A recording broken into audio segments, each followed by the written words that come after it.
9th November 2023, Thursday, MAO with Cal. Now, is the market going bullish? Now, apology for my voice because I am suffering from COVID for the 4th time.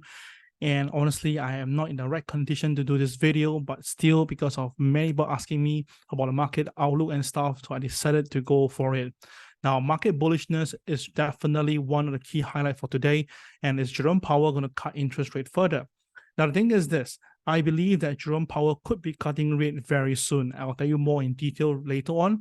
And of course, the thing is this, could it be a market time for buying, or this could be a time for the market to sell? So all the details are prepared for you.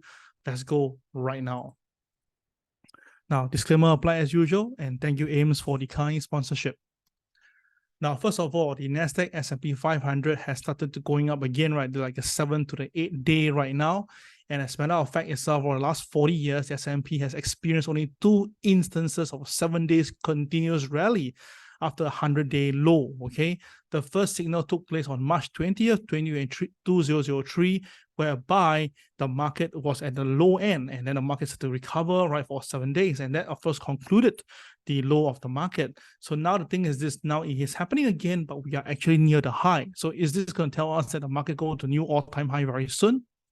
Well, based on the November and December statistics, right, we can see very clear that usually by the November month and December month is kind of bullish. In fact, November is the highest return since 1950 till today. So there's a very high chance the market will go up. But now the last few days, the market may be going up, right? I just wonder, can they continue the upside? And of course, if you look at it right now on the NASDAQ, it's the same thing, right? Compared to January, it's even better. But then for the rest of the month, January and December seemingly are the best month after January. So the question is this right now, is it because the 10-year yield is coming down? Now, I've been telling people about the 10-year yield, and I said that the 5% mark will be a very top base level that I think that you should be worried about. Now, I was expecting at least a 5.5. But after I see the market not moving further and just Bill Eichmann coming in that they cover his short position and understand where it's coming from, I know that likely the yield will come off. So truth be told itself, now the yield has went below my Fibonacci level of 4.6%. Hence, therefore, I'm not even half surprised to see at 4.2%. Now, one thing is that we do know that US have actually still trying to borrow, and the auction on bond market was pretty okay, pretty decent. But the thing is this, if the thing is that they continue to borrow itself, it's a matter of time, they have to cut the interest rate further, they have great difficulty to consider to pay back their dues, right? So in fact itself, right, Jerome Powell says that they'll signal for higher for longer rates, which I don't think so. In fact, I believe that right now, most likely he's going to have to look at cutting rate very, very soon, because the cost to all the bond market is way too expensive, and it's not going to be nice for them. So you look at it right now, historical chart has proven that whenever the rate comes up to 5.5% approximately, that is where there will be some selling. So back in 2008, the rate went up from 1% all the way to this 5.25%. It stayed stagnant for a while, and then after that, it began to drop, and that was ahead of the recession.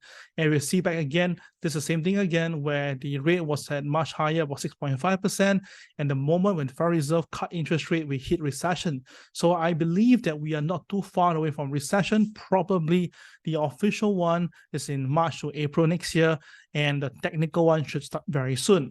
So if you look at it right now, the CBOT Fed Fund Rate futures are also expecting the rate cut to start in from January to February. And of course, the one that really has to slide down will be from April itself. So this is where I believe that the official recession will likely take place. This is the official recession, okay? So of course, I've been calling for recession for some time, and I said that the technical recession will go first before the official.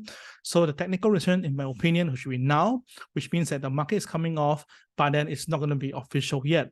But of course, again, you can say I'm wrong. I'll leave it for you to make your final decision. But still, nonetheless itself, right, the central banks around the whole world are cutting rate at the fastest pace since August 2020. So why are they cutting rates? So obviously the reason is because that the market needs that. So you can see back in this 2019 to 2020, the way the central bank around the whole world cuts interest rate, because of COVID. And of course, before that itself was when they cut interest rate very rapidly, was during the Lehman crisis. So why are they cutting rate? If their whole objective was to basically curb inflation, why are they cutting rates? So that is very clear that they know that something is wrong. And that's the reason why I believe that the market is going to go into some selling mode later. So if you look at the bond market right now, it has basically bottomed out at 83. I've been calling for 83 for buy for some time, and I believe that it will go to 92. And apparently it is starting to happen. Now, again, I repeat, for that to all happen itself, the only rational reason is because that the market is likely, or they know that something's bad is going to happen. That's why the bond market is going up right now. Because the thing is this, very soon, the Federal Reserve will have to cut interest rates. And when the cut interest rate is done, then of course itself, the bond will go even higher, because bond and yield, they go in inverse relationship. And of course, for Bill Ackman, likely he has made $1 billion from shorting the bond market. So you can imagine if this guy has covered his position, so likely he knows that something's going to happen soon. And that's why he said there is a chance that the market is going to move into something more riskier, right? So the thing is this right now, you can look at this here, you can see that the 10-year yield versus the S&P 500. So you can see that the thing, they move in tandem for the longest of time. But since March, when the huge funds came in to basically save the day, you can see that the S&P is moving up its own versus the TY1 commodity, which is the 10-year yield treasury note, right? So of course, you can say that maybe if the yield really start to do the reversal, the S&P will go new high. But I think that, right, this one will likely have a bit of mix later on in the near term.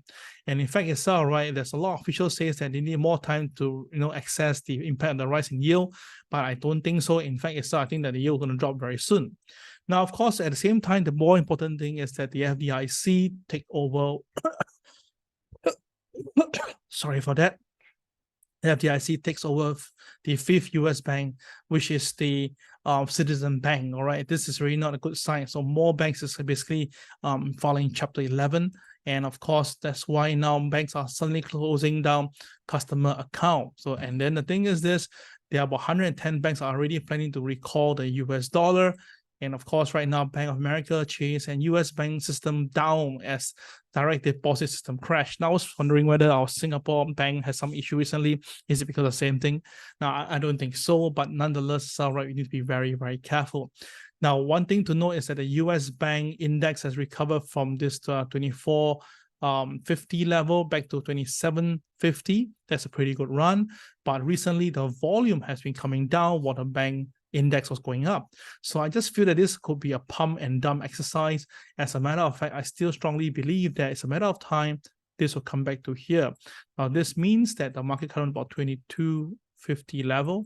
And of course, that will be the lowest level. It should be back to somewhere down here. And of course, we all know that what happened to the stock market by then in 2021. So I think that is where the Dow could trip down to 31,000 in the near term.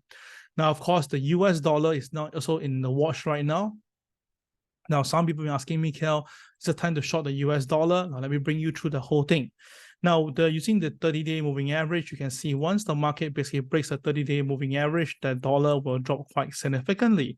So on the vice note, if the market stays above the MA30, you can see that the upside is pretty strong. So you can see that repeatedly, once it stays below the MA30, there's some selling downwards. Once it's above the MA30, the upside is tremendous. So very fast and very simple. You can see right now that the market is trading below the MA30, and we do see a pretty strong selling a couple of days ago. So I believe that the US dollar will be dropping soon. And of course, if the US dollar do drop, all right, you can expect what to happen? Well, you can expect the commodity prices to go up instead. And when that all happens itself, things will get very, very dicey for inflation. And of course, gold and silver will likely propel to new highs. So that's the reason why you can see right now that I'm asking you to buy some gold. Gold has been coming down, right? So I'll talk about gold later on. I'm very sorry on this coughing here. So the thing is this, based on a seasonal pattern, we can see right now we could see a profit taking very soon, because on the 8th and 9th of November, usually there will be some profit taking. Then after that, you'll recover a bit to 15th to 16th of November, because another wave of selling will come in to about 11 to 20 to 21st of November. And that is where after that itself, we can see a strong rally all the way from 24th November onwards. So this is what it looks like. Well, it seemingly is following a track. So traders do take note of that. Of course, the magnitude itself is not equivalent to this chart here. This is just on dates, all right? So the thing is this, we all know that the Dow Jones is actually hitting the third wave here. Now the third wave, let's take a look here. This is first wave. This is like the second part of second wave, and this third wave. So if the market failed to stay up, then I will say confidently that we should see the market basically coming down to somewhere around here, which is about 30 for the S&P 500, about 43, 46 level. That is a magical marker. I chose the wrong one instead. And then if it comes down, it should be able to come down to somewhere around here, about 41.82 level. Now, of course, you can see that the moving average is somewhere around here. So traders has to watch out for this. So if the market do actually see some resistance, all right, it had a break below 43, 46 first, then the next level is 41.82. Now, in terms of RSI, I think we are somewhere near there too. So traders, maybe it's a consideration to buy, to take away some long position and consider some short. And if you want to do some buying, you can buy some puts at the moment right now. All right, so do note the US credit card delinquency is really rising up. This is really shocking to see. And of course, the more they borrow at higher interest rate, just eventually they can't pay back in about 6 months down the road. And that's where things will get very, very wrong. And if you look at it right now, this November month, 6 months later is somewhere near April month. Don't you agree?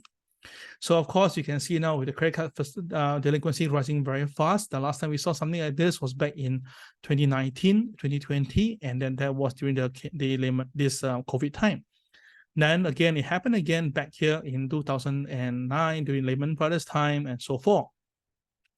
So if you look at it right now, this is really the highest level since 1991. So if the credit card delinquency is so high, the question is, why aren't we coming down? Well, you can see right now the buying condition for housing as surveyed by consumer is also at a very low end. Now, this is from the University of Michigan National Bureau of Economic Research, or in showing that, right, we are actually at a level that is not since 1960s. And in fact itself, right, we can see that it happened before in 1982 and 83, and we all know that, right, that was because of another pullback in the financial market. So now the question is, if every time it comes down to this and the recession is next, so why aren't we having a recession right now? Why the GDP is at 4.9%? So a lot of things doesn't make sense here as well. Seemingly someone is hiding the truth. So right now, people may be asking me, is it time to buy shares? I say that, look, the resistance are very clear over the last few months that this is the level to watch out for. The level to watch out for is 34,300 level. If the Dow Jones can break this figure, then maybe we can see it really going back up again. But at the same time itself, right, if it failed to go up and it's a BNB, I believe that you'll test this low again. And of course, if you test this low this time around, the selling may not be that easy. So I'm still looking at 31,000 to be traded in the near term, and upside itself could be all the way to 36,000 level. So upside, I'm prepared, downside prepared. So what do you think? Which one should I take a look? Let me know in the comment box, all right?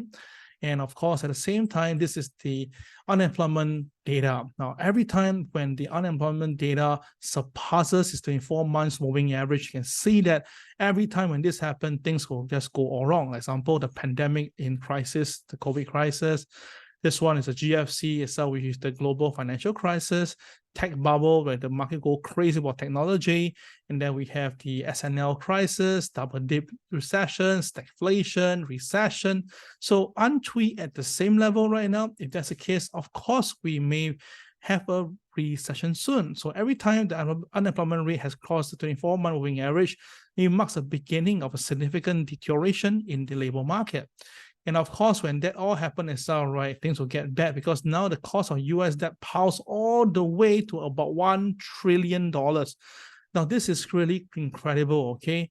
The US debt, the government debt piled $1 trillion at the end of the month, an amount that has doubled in the past 19 months. Oh my goodness. So you can imagine right now, the money the US is spending at the moment now is ridiculous. And of course, if they keep on doing that, in one day the dollar depreciates in value, things will get really, really bad. So you can see the NASDAQ is also doing a triple top right now, in fact, a quadruple top, many tops here as well. You can see that it's actually, this is resistant 1, this is resistant 2, 3, and now 4. So same thing again, if it goes up the sell, we can see 16,000 traded, or the easier way to see 13,700 traded. And of course, if it goes even crazier, who knows? The market may go all the way to 12,000. So I don't know what's happening next, but the thing is this right now, the technical show me both sides of the coin. We need to respect it and then trade accordingly, all right? Now, of course, very important is that a lot of you know about gold. It's a typo error. It's supposed to be gold prices, okay, the gold resistant. So now the thing is this gold has breached my important technical level, which is 1962. So most likely gold has the potential to reach back down to 1933. But I believe that right now 1947 will be the very important mark for gold. So as long as gold stay above 1947 today and next week, the market should be able to retest 1962. And of course, if everything says okay, then of course that means that the gold price could really start to go up again, and this time around should be able to take down your 2008 level. All right, my target is still 2218. All right, for gold. So let's see whether can it be done. All right, it may take a few more months, but at least we know that the target is kind of fixed. All right, so hopefully you like this video, subscribe and share with all your friends. This is Kel signing off. Take care and have a great day. Bye-bye.